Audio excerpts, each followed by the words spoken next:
Hello and welcome to Out of Spec Motoring. Today we are doing a full review of the Hyundai Sonata Hybrid that can charge from the sun.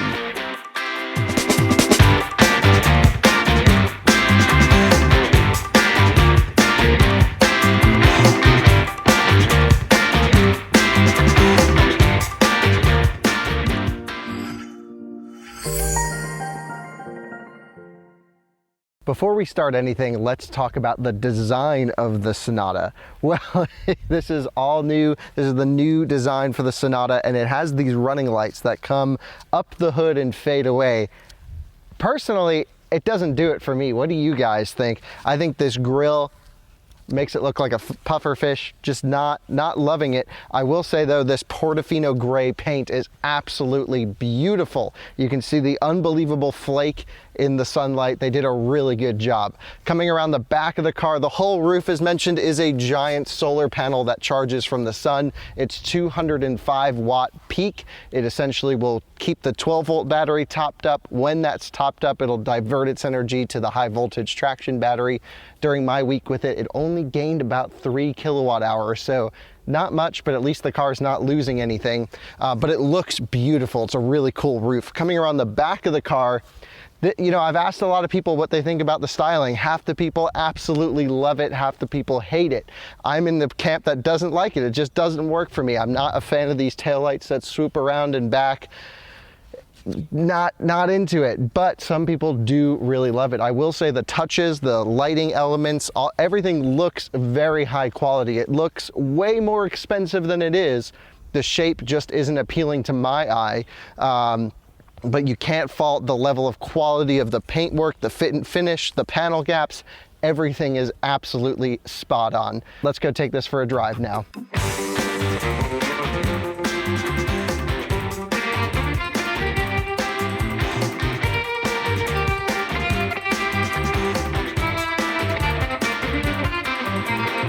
Let's talk drivetrain. We have a 4-cylinder, non-turbocharged, obviously internal combustion engine on the front, and then we have an electric motor on the front side of the transmission, so it shifts gears and the electric motor shifts as well.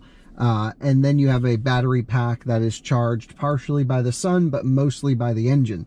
Again, 205 watts for the panel. That's not really providing all that much energy, but spread out through the time the vehicle's parked out in the sun, that's a really good idea. Nothing against the solar roof. I think it's awesome. It just doesn't provide a lot of power, but photovoltaic cells are not that efficient yet.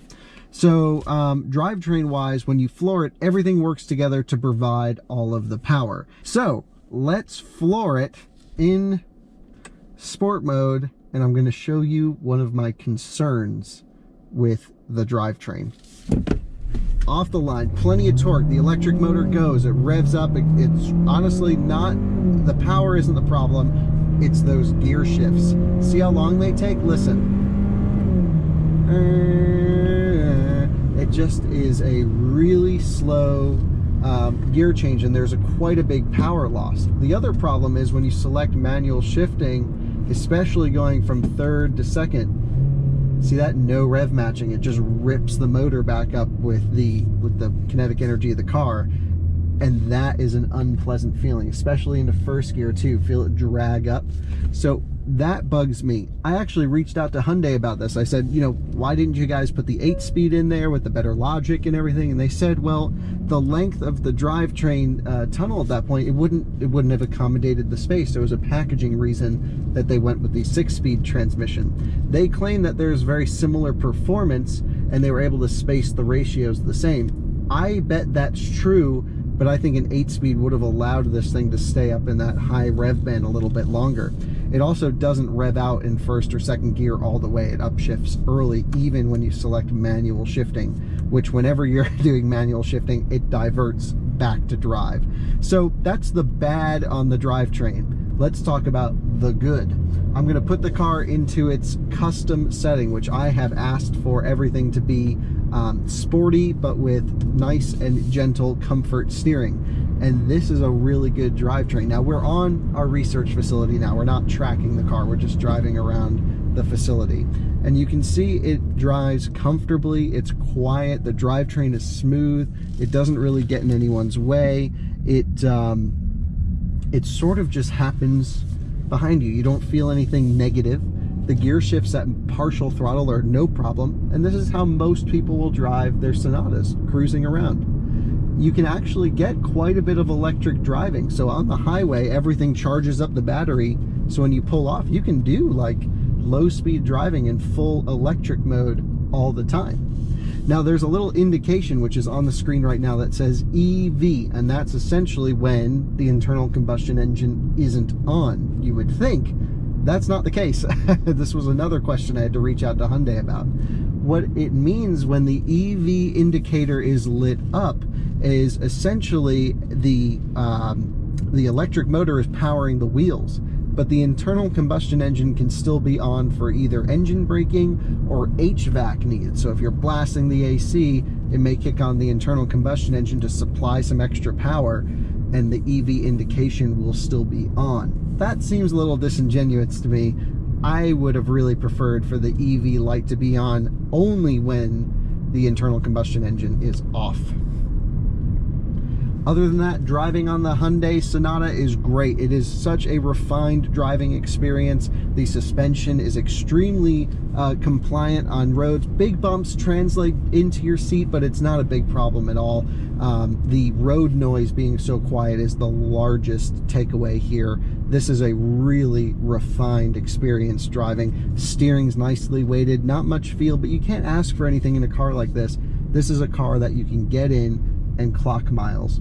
And the fact that this particular version is $36,000 and drives almost as good, especially on the highway, which we're about to jump on, almost as good as some of its very expensive counterparts, that is saying something. And there was a lot of engineering work that went into making this thing this refined. So nice work to Hyundai for all of the smoothness, refinedness. It just doesn't love the performance driving, which I'm okay with because this isn't a performance-oriented car.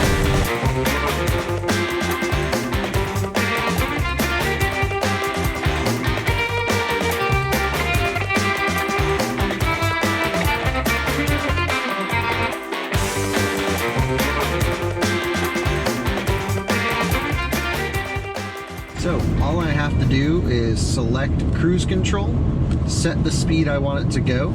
It remembers that I had it on the closest distance, so I don't need to, close the gap every time. And then I can select the steering wheel, which was already selected. I push this button separately, and that takes over lane centering, active lane tracing. So the car is doing adaptive cruise control, staying in its lane, and it's really good. The car will ask you to put your hands on the wheel occasionally, and it's just a torque sensor. You just touch it a little bit and that will wake it up and say, hey, it's okay. But if you ignore that sensor, it will just go forever as well. It doesn't shut off. It just dings at you, says, hey, please put your hands on the wheel. But it'll just keep going. It basically hits the line. It shuts off the auto steering but keeps on the active lane keeping. I'm not really sure what it's called, the lane departure assistance, I guess. And when it hits the line, it pushes you back in. So you have two systems working to keep you in the lane, which is really interesting. Another thing to note is just how quiet it is on the highway.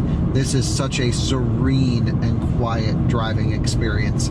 The air-conditioned seats are incredible. It's been really hot out. It's 90 degrees right now. It was even warmer earlier this week. And honestly, I couldn't even keep the seats on full cold.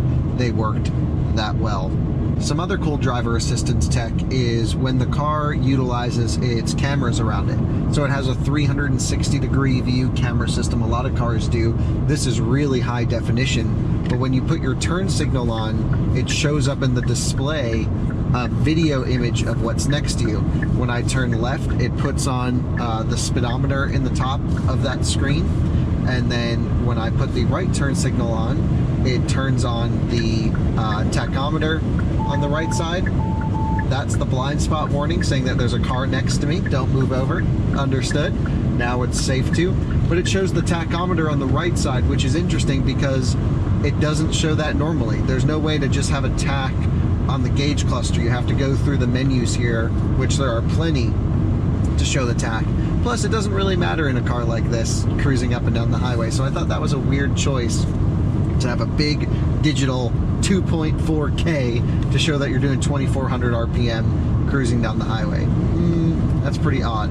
It monitors your attention span. It is just a very smart system. There's another cool system that works off of this driver assistance stuff, but I should say when it's off, and it's when you put the car in smart drive mode. And what this does is it monitors your driving habits. We're going to get off here and I'll just showcase it.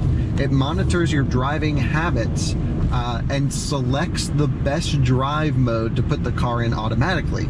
Again, a lot of cars have this. Land Rovers, for example, have automatic terrain response system. BMWs have an automatic thing, but they don't give you a visual representation of how you're doing. So here, for example, we're in eco mode because I was decelerating and charging the battery off throttle. But as I merge to get on the highway and put my foot down a little bit, that little bar moves. We're in comfort now, and then it'll go into sport when I floor it. And now we're in sport mode, and it intelligently chooses the drive mode that we should be in. Interestingly to note as well is there's no way to select comfort mode from the system here. The only way to have comfort is through this smart system when the car throws it in. Now there's not a huge difference between the modes, so it's not that big of a deal, but you do feel the steering weight change when it goes into sport, and the gear shifts are a little bit crisper, still not great. But that's a cool thing to watch this gauge go. I've had a lot of fun playing with that up and down the highways. The Sonata has some nifty tech as well. Just like a Tesla, you can summon this car.